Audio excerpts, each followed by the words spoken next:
तो इस बड़ी खबर आपको बता दें, बिहार में सियासी घमासान के बीच दिल्ली में जेडीयू राष्ट्रीय कार्यकारिणी और राष्ट्रीय परिषद की बैठक होगी। सुबह 11:30 बजे राष्ट्रीय कार्यकारिणी की बैठक होगी, जबकि दोपहर 3:30 बजे राष्ट्रीय परिषद की बैठक शुरू होगी।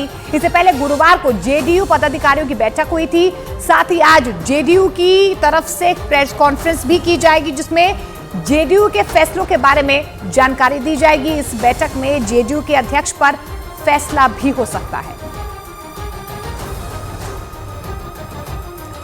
तो जेडीयू नेता केसी त्यागी ने यह बताया कि बैठक में कई प्रस्तावों पर चर्चा होगी। साथ ही उन्होंने ललन सिंह के जेडीयू अध्यक्ष पद से इस्तीफे की खबरों को भी सिरे से खारिज कर दिया।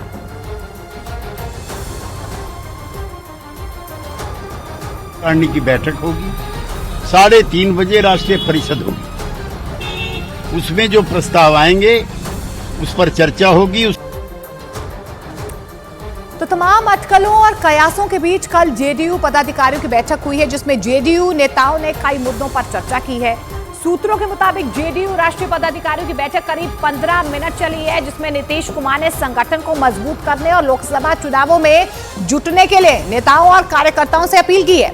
साथ ही नीतीश कुमार ने आज होने वाले राष्ट्रीय कार्यकारिणी और राष्ट्रीय परिषद की बैठक के एजेंडे पर भी बातचीत की।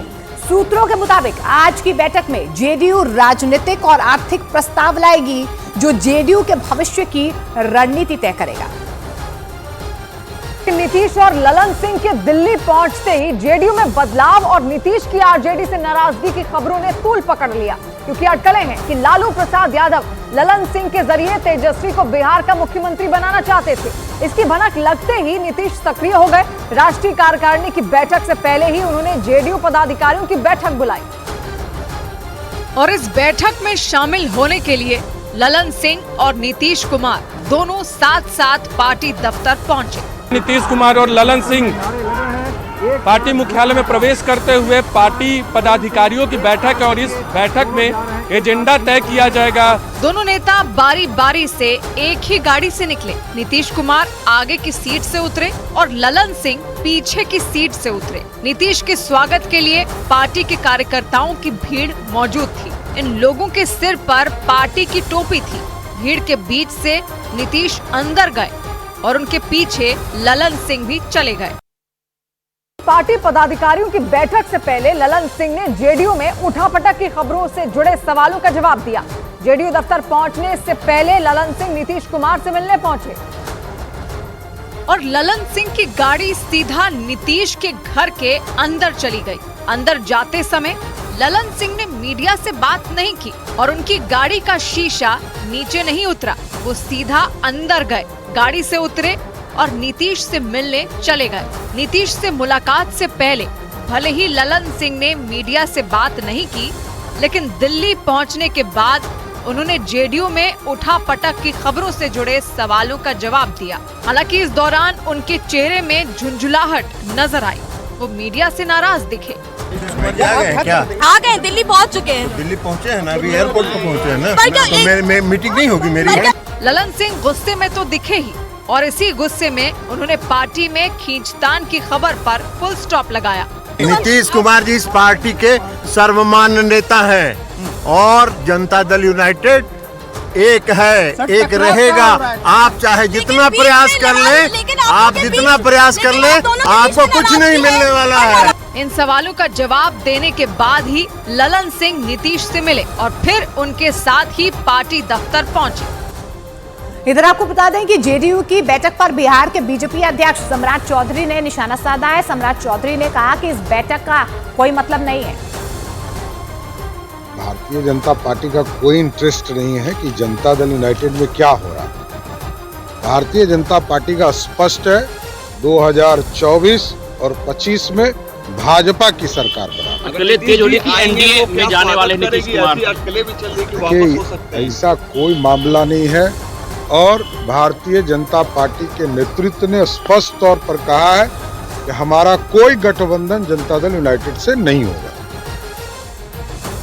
तो कल जेडीयू पदाधिकारी की बैठक हुई, लेकिन आज जेडीयू की होने वाली राष्ट्रीय कार्यकारिणी और राष्ट्रीय परिषद की बैठक पर सबकी नजरें बनी हुई हैं। आज की बैठक में कई अहम फैसलों के साथ अध्यक्ष पद को लेकर चल रही अफवाहों को भी विराम मिल सकता है।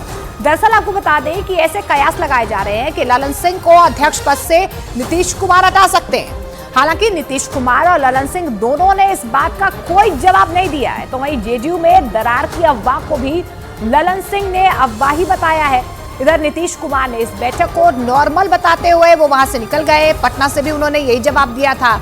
जिस तरह से पटना से दिल्ली तक अफवाहों का बाजार गर्म है, उससे सवाल खड़े हो रहे हैं कि क्या ललन सिंह की जेडीयू अध्यक्ष पद से विदाई हो जाएगी? क्या ललन सिंह के जाने से जेडीयू में टूट आ जाएगी? हालांकि आपको ये भी बता दें कि बीजेपी का कहना है कि नीतीश कुमार किसी के नहीं हो सकते हैं। ये कोई नई बात नहीं होगी। उन्होंने जॉर्ज को भी हटाया है, उन्होंने शरद जी को भी हटाया है, वो आरसीपी को भी हटाए, तो ललन सिंह क्या है? ये कौन खेल? सारे दरवाजे बंद हैं। भारतीय जनता पार्टी कोई विधानसभा का कैंटीन है कि जाइए खा पी करके फिर इस फ्लोर से नहीं इस फ्लोर में चले जाइए।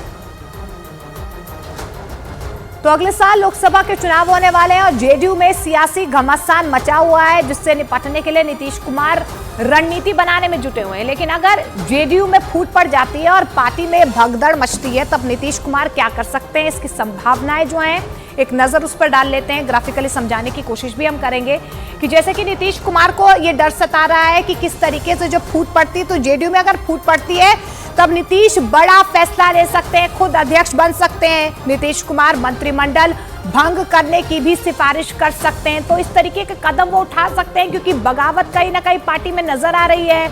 इसके अलावा बिहार में राष्ट्रपति शासन लगाने की सिफारिश भी वो कर रहे हैं। ये सब कुछ 29 दिसंबर को, यानी कि आज जो जेडीयू राष्ट्रीय कार्यकारिणी की बैठक होगी, उसमें ये बड़े फैसले लिए जा सकते हैं। वहीं दूसरी ओर भारतीय जनता पार्टी बिहार की सियासी हालात पर नजर बनाए हुए है।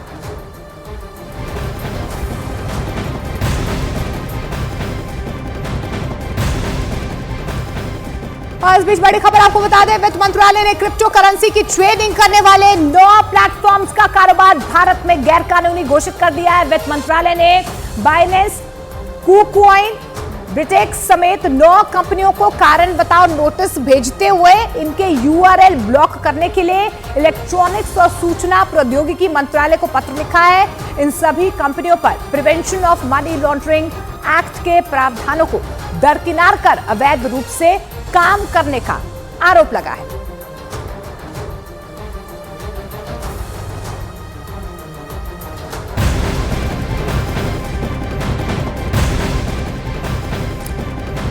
चलिए एक नजर अब डाल लेते हैं, आपको बताते हैं कि आखिर किन किन कंपनियों को वित्त मंत्रालय ने नोटिस भेजा है।